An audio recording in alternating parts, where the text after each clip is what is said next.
Hello friends, welcome to Madras family vlogs. இந்த ஃப்ரிட்ஜை பார்த்தா பல வருஷம் க்ளீன் பண்ணாத மாதிரி இருக்கும். ஆனால் பல வருஷம்லாம் இல்லை, பல மாதங்கள் மேபி க்ளீன் பண்ணாமல் இருந்திருக்கலாம் அப்படின்னு ஏன் சொல்கிறேன் அப்படின்னா, 1 இயராக வந்து வீட்டில் நான் கிடையாது. டெலிவரி எல்லாம் முடிச்சுட்டு தான் வந்து நான் வந்திருக்கேன்.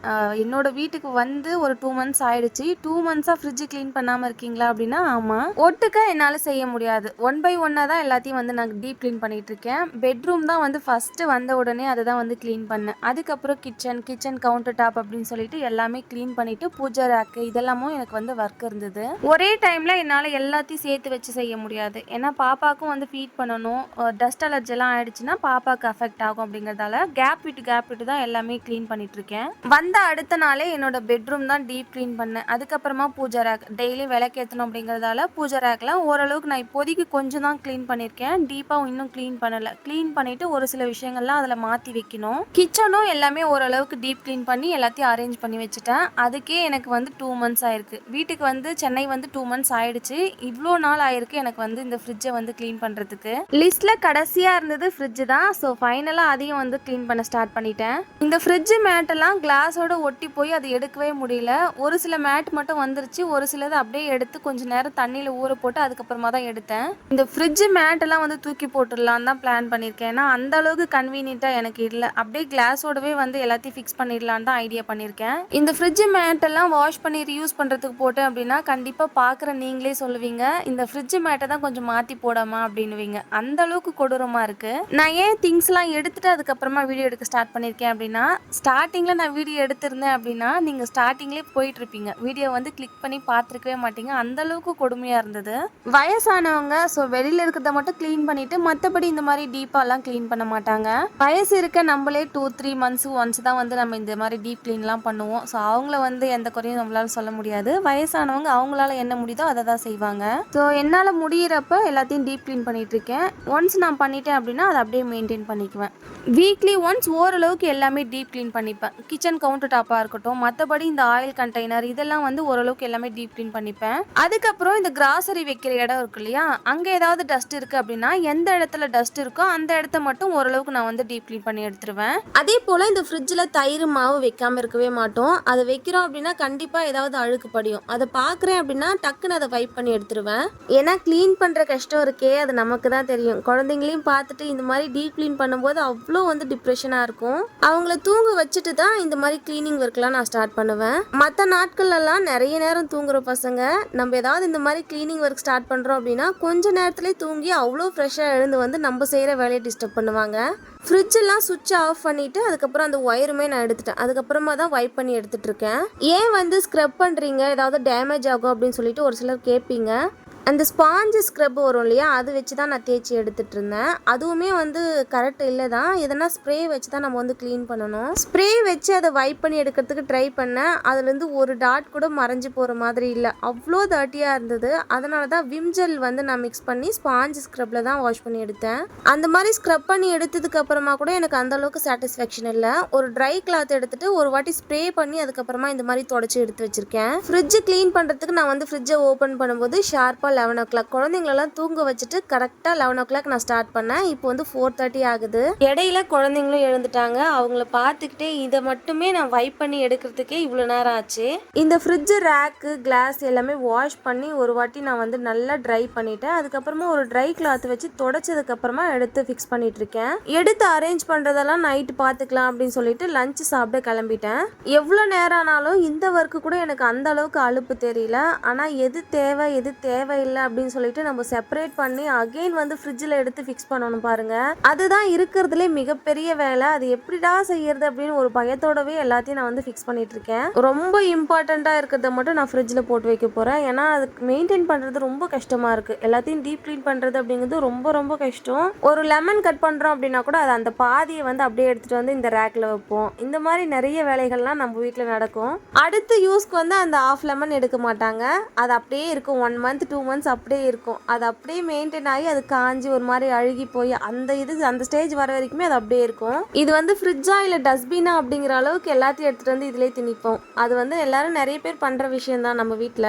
க்ளீன் பண்ணதுக்கு அப்புறமா நான் ரொம்ப ஸ்ட்ரிக்டாக ஃபாலோ பண்ணிட்டு இருக்கேன். ஏதாவது இந்த மாதிரி கட் பண்ணி எடுத்துகிட்டு வந்து வச்சாங்கன்னா கூட நான் அதை வந்து டக்குன்னு எடுத்துகிட்டு போய் இந்த மாட்டுக்கு அந்த மாதிரி வந்து கொடுத்துட்றது. ஸோ முடிஞ்ச வரைக்கும் நம்ம மெயின்டைன் பண்ணுறோம் அப்படின்னா கண்டிப்பாக நம்மளை பார்த்து மற்றவங்களும் அதை வந்து ஃபாலோ பண்ணுவாங்க. ஸோ அதனால் நான் வந்து கரெக்டாக இருக்கணும் அப்படின்னு டிசைட் பண்ணியிருக்கேன். இதை க்ளீன் பண்ணி ஒரு 2 வீக்ஸ் ஆயிடுச்சு. அதுக்கப்புறம் தான் வீடியோலாம் எடிட் பண்ணி நான் போட்டுட்ருக்கேன். இப்போ வரைக்குமே ஃபைனலாக எல்லாத்தையுமே ஃபிக்ஸ் பண்ணிவிட்டு உங்களுக்கு எப்படி நான் காட்டியிருக்கேனோ அதே மாதிரி தான் நான் மெயின்டைன் பண்ணிகிட்ருக்கேன். இந்த மாதிரி எல்லாமே டர்ட்டி ஆகிற வரைக்கும் நம்ம எல்லாத்தையும் யூஸ் பண்ணிவிட்டு ஃபைனலாக இவ்வளோ கஷ்டப்படுறதுக்கு அப்பப்போ எல்லாத்தையும் வைப் பண்ணி ஓரளவுக்கு நம்ம மெயின்டைன் பண்ணோன்னாவே போதும். நமக்கும் கொஞ்சம் ரிஸ்க் இல்லாமல் இருக்கும். ஆஸ் யூஷுவல் எந்த இடத்துல எதை ஃபிக்ஸ் பண்ணுறது அப்படிங்கிற ஒரு கன்ஃபியூஷன் தான் போயிட்டுருக்கு. ஃபஸ்ட்டு எல்லாத்தையும் எடுத்து ஒரு ஸ்டோரேஜ் ரேக் மாதிரி எடுத்திருக்கேன். அதில் வந்து ஃபிக்ஸ் பண்ணலாம் அப்படின்னு பிளான் பண்ணேன். அதுக்கப்புறம் இந்த ரேக் வந்து எனக்கு அந்த இடத்துக்கு ஷூட் ஆகாத மாதிரி இருந்தது. ஸோ அப்படியே எடுத்து ஃப்ரிட்ஜ் ரேக்லேயே வந்து எல்லாத்தையும் அரேஞ்ச் பண்ணிட்டு இருந்தேன். ஸோ இந்த மாதிரி சீக்கிரமாக முடிகிற வேலையை கூட நானே 2 வாட்டி செய்கிற மாதிரி இருக்கும். என்ன மாதிரி எத்தனை பேர் இருப்பீங்கன்னு தெரியல. என்ன மாதிரி யாராவது இருந்தீங்க அப்படின்னா கமெண்ட்டில் ஷேர் பண்ணிக்கோங்க. இது வந்து நான் ஃபஸ்ட்டு எடுத்து வச்சுது எல்லாத்தையும் ஒரே இதில் எடுத்து வச்சு அதுக்கப்புறமா ஓகே இந்த லுக் நல்லா இருக்கு அப்படின்னு பார்த்தேன். அது வந்து எனக்கு செட் ஆகலை. அகெயின் அதை வந்து எடுத்துட்டு இந்த மாதிரி நான் வந்து ஃபிக்ஸ் பண்ணேன். இதுவுமே எனக்கு வந்து செட் ஆகாத மாதிரி இருந்தது. அடுத்து வந்து நான் வேற ஒரு இதில் வந்து நான் மாற்றிட்டு இருந்தேன்.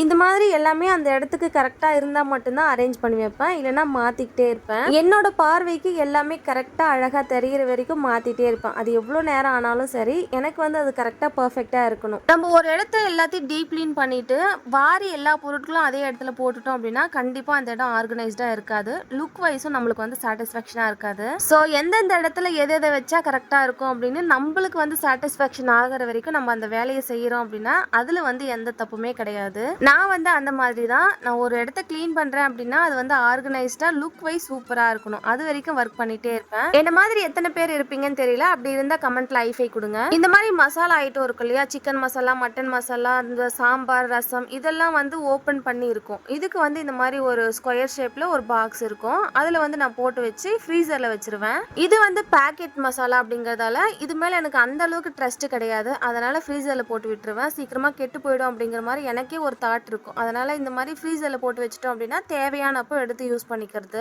கீழே ஃப்ரிட்ஜை விட மேலே அந்த ஃப்ரீசர்ல இந்த மாதிரி திங்ஸ் எல்லாம் கொஞ்சம் அதிகமாகவே இருக்கும். முடிஞ்ச வரைக்கும் எல்லாத்தையும் குறைச்சிட்டு தேவையானது யூஸாக இருக்கிறது மட்டும் நான் எடுத்து வச்சிட்டு இருக்கேன். ஏன்னா தேவையே இல்லாத ஆணிகள்லாம் நிறைய லோடு கணக்கில் இருந்தது. எல்லாத்தையும் ரிமூவ் பண்ணிட்டு தேவைக்கேற்ப பொருட்களை மட்டும் ஃப்ரீசர்லையும் ஃப்ரிட்ஜ்லையும் வச்சிட்டு இருக்கேன். இந்த மாதிரி இந்த பால் பவுடர், மில்க் மேடு இதெல்லாம் வந்து ஃப்ரீசர்ல போட்டு விட்டுட்டேன். இதுக்கு முன்னாடி வந்து கீழே ஃப்ரிட்ஜில் தான் வச்சிருந்தேன். அதுக்கப்புறம் இந்த எக்ஸ்ட்ரா இருக்கிற கிரேப்ஸ், டேட்ஸ்லாம் ஃப்ரீசரோட டோரில் போட்டு விட்டுட்டேன். எடுத்து உடனே யூஸ் பண்ணுற மாதிரி பொருட்களை மட்டும் கீழே ஃப்ரிட்ஜில் வச்சுட்டேன். ரேராக யூஸ் பண்ணுறது எல்லாத்தையும் எடுத்து ஃப்ரீசரில் போட்டுட்டேன். நான் இன்னைக்கு வந்து ஃப்ரிட்ஜ் க்ளீன் பண்ணதுக்கு ரீசனே போத்தீஸ் போயிருந்தாங்க. எப்படியும் காய்கறிகள்லாம் நிறைய வாங்கிட்டு வருவாங்க. அதை வந்து அகெயின் எடுத்துன்னு போய் டம்ப் பண்ணாமல் ஓரளவுக்கு க்ளீன் பண்ணி வச்சுட்டோம் அப்படின்னா எல்லாத்தையும் அழகாக ஆர்கனைஸ் பண்ணிக்கலாம் அப்படின்னு தான் பிளான் பண்ணி எல்லாத்தையும் செஞ்சுட்டு இருந்தேன். ஒரு வழியாக எனக்கு சாட்டிஸ்ஃபேக்ஷன் ஆகிற வரைக்கும் எல்லாத்தையும் டீப் க்ளீன் பண்ணி எடுத்து வச்சிருக்கேன். இதுக்கப்புறமா வாங்கிட்டு வந்த திங்ஸ் எல்லாம் எடுத்து வச்சுட்டோம் அப்படின்னா எல்லா ஒர்க்கும் முடிஞ்சிடும். மெயினாக காய்கறிகள் எடுத்து அரேஞ்ச் பண்ணிட்டேன் அப்படின்னா நெக்ஸ்ட் டே கூட நான் கிராசரி எடுத்து வச்சுப்பேன். ஏன்னா இன்னைக்கே வந்து எனக்கு ஹெவி ஒர்க் இருந்தது. ஸோ அதனால காய்கறிகள்லாம் வாடாம இன்னைக்கே எடுத்து வச்சிருவேன். இந்த புதினா கொத்தமல்லிலாம் டக்குன்னு காஞ்சிரும். அதனால அதுக்கும் வந்து இம்பார்ட்டன்ஸ் கொடுத்து எல்லாத்தையும் க்ளீன் பண்ணி எடுத்து வச்சுட்டு இருக்கேன். எனக்கு வந்து கொய்யா பழம்னா ரொம்ப பிடிக்கும். அதனால மாமியார் வந்து வாங்கிட்டு வந்திருந்தாங்க. பட் இது வந்து ஹைபிரிட். அவங்களுக்கு வந்து அது தெரியல போல. ஏன்னா அவங்க வந்து சிட்டி சைடே வாழ்ந்துட்டாங்க. ஹைபிரிடா இருந்தாலும் எனக்கு வந்து கொய்யா பழம்னு சொன்னாலே நான் சாப்பிட்டுருவேன். ஸோ அதை வந்து அப்படியே அழகாக பொக்கேஷன் மாதிரி எடுத்து வச்சுக்கிட்டு இருக்கிற காய்கறிகள் எல்லாம் எடுத்து பாக்ஸில் போட்டு வச்சுட்டு இருக்கேன். நான் சொல்லி அனுப்பின எல்லா காய்கறிகளும் ரொம்ப ஃப்ரெஷ்ஷாகவே வாங்கிட்டு வந்திருந்தாங்க. ஃப்ரூட்ஸும் சொல்லி அனுப்பியிருந்தேன், அதுவும் வாங்கிட்டு வந்திருக்காங்க. இந்த காலிஃப்ளவருக்கு அவ்வளோ என்ன டிமாண்டுன்னு தெரியல. எங்கள் ஏரியாவில் காலிஃப்ளவரே கிடைக்கல. 1 வீக்காக தேடிட்டு இருக்கோம். ஆனால் வந்து கிடைச்ச பாடா இல்லை.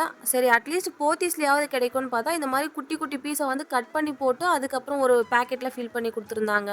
சரி கிடைச்ச வரைக்கும் லாபம் அப்படின்னு சொல்லிட்டு அதையும் எடுத்து வச்சுட்டு இருக்கேன். காய்கறிகள்லாம் அழகாக கவரில் தான் போட்டு கொடுத்துருந்தாங்க. நம்ம அப்படியே எடுத்து வைக்கிறதா இருந்தாலும் அழகாக எடுத்து வச்சுக்கலாம். எனக்கு வந்து பாக்ஸஸில் போட்டு வைக்கிறதுக்கு அந்த பாக்ஸ் இருக்குது. ஸோ எல்லாத்தையும் அந்த பாக்ஸில் போட்டு அழகாக ஃப்ரிட்ஜில் எடுத்துகிட்டு போய் வச்சுட்டோம் அப்படின்னா நமக்கும் ஒரு சாட்டிஸ்ஃபேக்ஷனாக இருக்கும். ஒரு ஒர்க்கு ஸ்டார்ட் பண்ணுறோம் அப்படின்னா அந்த ஒர்க்கு முடிஞ்சாதான் அன்றைக்கி வந்து நம்மளுக்கு சாட்டிஸ்ஃபேக்ஷனாக இருக்குது. அது வந்து முடியாமல் அடுத்த நாள் வரைக்கும் தொடர்ந்து போச்சுன்னா ஒரு மாதிரி நம்மளுக்கு வந்து ஏதோ பெரிய பாரம் இருக்கிற மாதிரி இருக்கும். இந்த முருங்கைக்காய்க்கு என்ன வாழ்வுன்னே தெரியல. எங்கள் ஊர் சைட்லாம் சும்மாவே கிடைக்கும். இங்கே வந்து அவ்வளோ ரேட்டாக இருந்தது. ஆனால் போத்தீஸில் கம்மி ரேட் தான், பரவாயில்ல. இந்த புதினா கொத்தமல்லி எல்லாம் கட்டு கணக்கில் கிடைச்சிருக்கு. கருவேப்பிலையை கேட்டால் ஒரு கொத்து கூட கிடைக்கலையா. கருவேப்பிலை இல்லாமல் எந்த தாளிப்பை நம்ம கொடுக்குறது? அட்லீஸ்ட் ஒரு சட்னி செய்யணும்னாலுமே அந்த தாளிப்பு இருந்தால் தான் நல்லாயிருக்கும். பார்க்கலாம், லோக்கல் ஏதாவது கிடைச்சா வாங்கிட்டு வரணும். எல்லா காய்கறியிலுமே நல்லா தான் இருந்தது. ஆனால் இந்த கேரட் மட்டும் அவ்வளோ டேமேஜாக இருந்தது. ரொம்ப கம்மி குவான்டிட்டியில் தான் வாங்கிட்டு வந்திருந்தாங்க. இங்கே லோக்கல்லே அவ்வளோ ஃப்ரெஷ்ஷாக கிடைக்குது. ஸோ கொஞ்சமாக எமர்ஜென்சிக்கு மட்டும் கேரட் ஒரு 2 பீஸ் போல் வாங்கிட்டு வந்திருந்தாங்க. அதுவுமே வந்து டேமேஜாக தான் இருந்தது. ஆனால் இந்த ஃப்ரூட்ஸ்லாம் அவ்வளோ ஃப்ரெஷ்ஷாக இருந்தது. எந்த ஒரு ஃப்ரூட்ஸ்லயும் வந்து டேமேஜ்லாம் இல்லை. இந்த காய்கறிகள்லாம் ஃப்ரிட்ஜில் ஸ்டோர் பண்றதுக்கு இந்த மாதிரி பாக்ஸஸ் தான் வாங்கி வச்சிருக்கேன். இதெல்லாம் வாங்கி ஒரு 3 இயர்ஸ்க்கு மேலேயே ஆகுது. இவ்வளோ நாளுமே நல்லா யூஸ்ஃபுல்லா இருக்கு. ஒரு 3 இயர்ஸ்க்கு மேலே ஆச்சு, எந்த ஒரு டேமேஜும் இல்லை. நம்ம மெயின்டைன் பண்றதை பொறுத்துமே இந்த பிளாஸ்டிக் கண்டெய்னர்ஸ்லாம் நம்ம வந்து யூஸ் பண்ணிக்கலாம். எனக்கு வந்து இந்த ஃப்ரிட்ஜ் ஆர்கனைசர் ரொம்பவே யூஸ்ஃபுல்லா இருக்கு.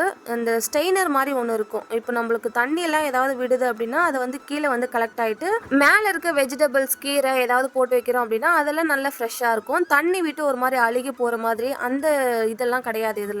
எனக்கு வந்து ரொம்ப யூஸ்ஃபுல்லாக, பர்டிகுலராக இந்த கண்டெய்னர் வந்து எனக்கு ரொம்ப பிடிக்கும். எனக்கு வந்து ரொம்பவே கன்வீனியண்ட்டாக இருக்கும். ரொம்ப பொருட்களும் நாங்கள் வாங்க மாட்டோம், தேவைக்கேற்ப தான் வாங்குவோம். ஸோ அதெல்லாம் இந்த மாதிரி பாக்ஸில் நீட்டாக போட்டு வைக்கும்போது லுக் வைஸ் சூப்பராக இருக்கும். அதே போல் ஸ்பேஸும் வந்து அந்த அளவுக்கு அடைச்சிக்காது. நான் அரேஞ்ச் பண்ணும்போது காட்டுறேன். காய்கறிகள்லாம் போட்டு வைக்கிறதுக்கு இந்த மாதிரி கண்டெய்னர் வாங்கியிருந்தேன். அதுக்கப்புறம் இந்த கருவேப்பிலை, கொத்தமல்லி, பச்சை மிளகா இதெல்லாம் போடுறதுக்கு இந்த 3 கம்பார்ட்மெண்ட் மாதிரி வரும். அது வந்து வித் ஹேண்டோட வரும். அந்த ஹேண்டில் இருக்கிறதால எனக்கு கொஞ்சம் கன்வீனியன்ட்டா இருக்கிற மாதிரி இருந்தது. ஸோ அதையும் வந்து ஒன்று ஆர்டர் போட்டு வாங்கியிருந்தேன். அது வந்து ரொம்ப ரொம்ப யூஸ்ஃபுல்லாக இருக்கு. டக்குன்னு நம்ம கருவேப்பிலை, கொத்தமல்லி எல்லாத்தையும் ஒட்டுக்க எடுக்கிறோம் அப்படின்னா இது வந்து ரொம்ப ஈஸியாக இருக்கும். இப்போதைக்கு இந்த மாதிரி 3 கம்பார்ட்மெண்ட் இருக்கிறது ஒரு சிங்கிள் பீஸ் தான் இருக்கு. இன்னொன்று வாங்கணும்னு சொல்லி பிளான் பண்ணியிருக்கேன். இதில் வந்து பச்சை மிளகா, கருவேப்பிலை, கொத்தமல்லி எப்பயுமே போட்டு வச்சிருவேன். இன்னொரு பாக்ஸ் வாங்கி அதில் வந்து இந்த இஞ்சி, புதினா அதெல்லாம் போட்டு வைக்கலான்னு இருக்கேன். ஏன்னா அது வந்து தனித்தனியாக சின்ன சின்ன பாக்ஸில் போட்டு வைக்கிற மாதிரி இருக்குது. கொஞ்சம் எக்ஸ்ட்ரா வாங்கிட்டு வந்தால் பெரிய பாக்ஸ் வந்து தேட வேண்டியதாக இருக்குது. ஸோ அதுக்குன்னு ஒரு பாக்ஸ் இருந்துச்சுன்னா நம்ம வாங்கிட்டு வந்த உடனே இதுதான் பாக்ஸ் அப்படின்னு சொல்லிட்டு டக்குன்னு எல்லாத்தையும் அதில் க்ளீன் பண்ணி எடுத்து வச்சிடலாம். ஸோ மற்றபடி கொஞ்சம் எக்ஸ்ட்ரா வாங்கிட்டு வரோம் அப்படின்னா பாக்ஸ் வந்து தேடி கண்டுபிடிச்சி அதை வந்து க்ளீன் பண்ணி போடுறதுக்கே ஒரு தலைவலியாக இருக்குது. ஸோ செப்பரேட்டாக இருந்தால் அது வந்து கொஞ்சம் பிரச்சனை இல்லாமல் இருக்கும். இந்த மாதிரி கொத்தமல்லி, கருவேப்பிலை, பச்சை மிளகாக்கு இப்போ வந்து இந்த மாதிரி பாக்ஸ் இருக்குது. சேம் இதே மாதிரி தான் வாங்கலான்னு பிளான் பண்ணியிருக்கேன். மெஸ்ஸியாக இல்லாமல் இந்த மாதிரி நீட்டாக மெயின்டைன் பண்ணுறதுக்கு இந்த மாதிரி பாக்ஸஸ் எல்லாம் ரொம்ப யூஸ்ஃபுல்லாக இருக்குது. நான் வந்து மீஷோவில் தான் ஆர்டர் போட்டு வாங்கியிருந்தேன். ஒரு 3 இயர்ஸ்க்கு மேலே ஆக போது. நல்லாவே மெயின்டைன் ஆகுது, நல்லா யூஸ்ஃபுல்லாக இருக்குது. ப்ராடக்டோட கோடு கிடைச்சா கண்டிப்பாக டிஸ்கிரிப்ஷனில் ஆட் பண்ணுறேன், வேணுன்றவங்க அதை யூஸ் பண்ணிக்கோங்க. அதுக்கப்புறம் இந்த பெரிய பெரிய காய்கறிகள்லாம் வரும் இல்லையா, இந்த கோஸு, சேனக்கிழங்கு, காலிஃப்ளவர் இந்த மாதிரி ஐட்டம்லாம் போட்டு வைக்கிறதுக்கு இந்த மாதிரி பேக் வாங்கிட்டேன். இதுலேயே பிளாஸ்டிக்கில் ஜிப்லாக் கவர் மாதிரி வரும். அதுவுமே நான் வாங்கி யூஸ் பண்ணேன். அந்த அளவுக்கு வந்து ரொம்ப நாளைக்கு யூஸ் பண்ணுற மாதிரி தெரியல. அந்த ஜிப்லாக் வந்து சீக்கிரமாக போயிடுது. இந்த பேக் வந்து 3 இயர்ஸ் ஆகுது. எல்லாமே நான் வந்து மீஷோவில் தான் வாங்கியிருந்தேன். 3 இயர்ஸ் ஆக போது. நல்லா யூஸ்ஃபுல்லாக இருக்குது, வாஷபிள் தான். அதுக்கப்புறம் இந்த டொமேட்டோலாம் இந்த மாதிரி ஒரு பேஸ்கெட்டில் தான் நான் போட்டு வச்சுருந்தேன். இப்போ ஆனியன் போடுறோம் இல்லையா, அந்த மாதிரி ஒரு பேஸ்கெட்டில் தான் போடுறது. இப்போ வந்து நான் ஃப்ரிட்ஜில் வைக்க ஸ்டார்ட் பண்ணிட்டேன். அதுக்கு வந்து இந்த ஸ்பேஸ் சேவர்னு சொல்லிட்டு இந்த மாதிரி பேஸ்கெட் வரும். இது வந்து சரவணா ஸ்டோரில் வாங்கிட்டு வந்தேன். ரொம்ப நாளைக்கு முன்னாடி வாங்கிட்டு வந்தது. பட் இப்போ வந்து யூஸ் ஆகுது. ரொம்ப நாளாக அது யூஸ் பண்ணாமல் வச்சுருந்தேன். இப்போ வந்து டொமேட்டோலாம் போட்டு வைக்கலான்னு எடுத்திருக்கேன். நல்லா கம்ஃபர்டபுளாக ஃபிக்ஸ் ஆகிடும். எதுக்கும் டிஸ்டர்ப் ஆகிற மாதிரி இந்த பேஸ்கெட் இருக்காது. ரொம்ப யூஸ்ஃபுல்லாக இருக்குது. நான் ஃபிக்ஸ் பண்ணும்போது அதை டீட்டெயில்டாக காட்டுறேன். முருங்கைக்காய் எப்போ வாங்கிட்டு வந்தாலும் வாங்கிட்டு வந்த உடனே இந்த மாதிரி கட் பண்ணி ஒரு பிளாஸ்டிக் கவரில் போட்டு வச்சுருவேன். ரொம்ப நாள் அப்படியே ஃப்ரெஷ்ஷாகவே மெயின்டைன் ஆகும். சாம்பார், காரக்குழம்பு எது செஞ்சாலும் சும்மா மற்ற காய்கறிகளோட ஒரு 2 முருங்கைக்காய் பீஸ் எடுத்து போட்டு நம்ம செஞ்சோனாலும் அந்த ஸ்மெல்லு வேறு லெவலில் இருக்கும். இந்த முருங்கைக்காய் ஸ்மெல் இருந்தாலே போதும். காரக்குழம்பாக இருந்தாலும் சரி, சாம்பாராக இருந்தாலும் சரி, ஒரு வாய் எக்ஸ்ட்ராவே சாப்பிடுவாங்க. வாங்கிட்டு வந்த ஃப்ரூட்ஸ் எல்லாமும் அரேஞ்ச் பண்ணி ஃப்ரிட்ஜ் மேலே வைக்கலாம் அப்படின்னு சொல்லிட்டு தான் எல்லாத்தையும் எடுத்து வச்சுட்ருக்கேன். அன்னாச்சி பழம் வந்து நல்லா பழுத்து இருந்தது. Smell heavy smell. நாளைக்கு காலையிலேயே கட் பண்ணிவிடுவேன். எனக்கு வந்து இந்த அன்னாச்சி பழமாக சாப்பிட பிடிக்காது. ஜூஸ் எவ்வளோ கொடுத்தாலும் நான் குடிச்சிருவேன். அன்னாச்சி பழம் ஜூஸ் எனக்கு பிடிக்கும். அதே போல் கேக்கு அந்த ஃப்ளேவர் இருந்தாலும் நான் சாப்பிட்ருவேன். அப்படியே பழமாக நான் சாப்பிட மாட்டேன். எங்கள் வீட்டில் இருக்கிறவங்க எல்லாருமே பழமாக சாப்பிடுவாங்க. எனக்கும் என்னோட ஹஸ்பண்டுக்கும் அது வந்து ஜூஸ் போட்டு குடிக்கிறதுக்கு தான் பிடிக்கும். இந்த ஃப்ரூட்ஸ்லாம் டேபிள் மேலே வைக்கிறத விட இந்த மாதிரி ஃப்ரிட்ஜ் மேலே வச்சிடலாம் அப்படின்னு சொல்லிட்டு தான் எடுத்து வச்சுட்ருக்கேன். ஏன்னா டேபிள் மேலே வச்சா மொத்தமாக இழுத்து தள்ளிடுறாங்க குட்டீஸ் 2 பேரும். இப்போ வச்சிட்ருக்க இந்த ஆர்டிஃபிஷியல் பிளான்ட் வந்து ஃப்ளிப்கார்ட்டில் தான் வாங்கியிருந்தேன். இது வாங்கியுமே ஒரு 3 இயர்ஸ்க்கு மேலே ஆச்சு. இது வந்து ஃப்ரிட்ஜுக்கு மேலே வைக்கணும் அப்படின்னு சொல்லியே வாங்கினது. ஸோ இப்போ வரைக்குமே அது ஃப்ரிட்ஜ் மேலே தான் இருக்குது. ஒரு வழியாக எது வேணும் வேணாம் அப்படிங்கிறத செப்பரேட் பண்ணி தூக்கி போட்டு தேவையானதை மட்டும் எடுத்து ஃப்ரிட்ஜில் வச்சுருக்கேன். ஃபைனலாக இப்போ வந்து காய்கறிகள் எடுத்து வச்சிட்டோம் அப்படின்னா எல்லா ஒர்க்கும் முடிஞ்சிடும். இந்த மாதிரி பாக்ஸில் போட்டிருக்க காய்கறிகள் எல்லாம் சென்டரில் அந்த கிளாஸ் டாப் மேலே வச்சுருக்கேன். ஒரு 6 கண்டெய்னர் போல் இருக்கும். அதெல்லாம் வந்து இதிலே கரெக்டாக இருக்கும். இந்த பார்ட் தான் வந்து நல்ல ஸ்பேஷியஸாக இருக்கும். மேலே இருக்கிறது கீழே இருக்கிறதெல்லாம் கொஞ்சம் கம்மியாக வந்து ஹைட் இருக்கும். அதனால் சென்டரில் வச்சுருக்கேன். அதுக்கு கீழே இருக்கிற கிளாஸ் டாப் மேலே இந்த ஹேண்டில் வச்ச கண்டெய்னர் வச்சுட்டு பக்கத்துலேயே தோசை மாவு வச்சுருக்கேன். இந்த மாதிரி பெரிய பெரிய காய்கறிகள் பரங்கிக்காய், சேனக்கிழங்கு இதெல்லாம் வந்து கீழே வெஜிடபிள்ஸ் போட்டு வைக்கிறதுக்காகவே ஒரு பெரிய பாக்ஸ் கொடுத்துருப்பாங்க. அதில் வந்து இந்த பேக்கில் போட்டு வச்சுருக்கேன். தக்காளியை ஒரே பாக்ஸில் வச்சு நான் ஃபிக்ஸ் பண்ணலான்னு பார்த்தா அது வந்து வெயிட் தாங்கலை. அதனால் 2 பாக்ஸ் இருக்குது. அதில் செப்பரேட் பண்ணி போட்டு ஒரு பாக்ஸாக ஃபிக்ஸ் பண்ணிகிட்ருக்கேன். வெஜிடபிள் பாக்ஸஸ்லாம் வச்சுருக்க அதே ஸ்பேஸில் இந்த தக்காளியும் வந்து கரெக்டாக ஃபிக்ஸ் ஆகிடுச்சு. ரொம்ப ஸ்பேஸ்லாம் எதுவுமே தேவைப்படல. ரொம்ப காம்பேக்டாக லுக் வைஸ் சூப்பராக இருக்கும். நானுமே வாங்கினதுலேருந்து யூஸ் பண்ணல, இப்போ தான் யூஸ் பண்ணுறேன். இதுக்கப்புறம் வந்து கண்டினியூஸாக இதை யூஸ் பண்ணுவேன்.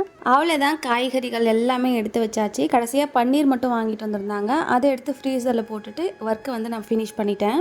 ஒரு வழியாக என்னோடய ஃப்ரிட்ஜை ஓரளவுக்கு நீட்டாக வந்து க்ளீன் பண்ணி எடுத்துக்கிட்டேன். இந்த வீடியோவில் ஒரு சில டிப்ஸ்லாம் உங்களுக்கு சொல்லியிருப்பேன். யூஸ்ஃபுல்லாக இருந்திருக்கும்னு நம்புகிறேன். வீடியோ பிடிச்சிருந்தா லைக் அண்ட் ஷேர் பண்ணிவிட்டு நம்ம சேனலை சப்ஸ்கிரைப் பண்ணாமல் பார்த்துட்டு இருந்தீங்கன்னா கண்டிப்பாக சப்ஸ்கிரைப் பண்ணிக்கோங்க. ஃபைனல் லுக் இப்படி தான் இருந்தது. எனக்கு ரொம்பவே சாட்டிஸ்ஃபேக்ஷனாக ரொம்பவே பிடிச்சிருந்தது. உங்களுக்கு பிடிச்சிருக்கா அப்படிங்கிறத கமெண்ட்டில் ஷேர் பண்ணிக்கோங்க. நெக்ஸ்ட் விளாகில் பார்க்கலாம். Bye from Thulasi.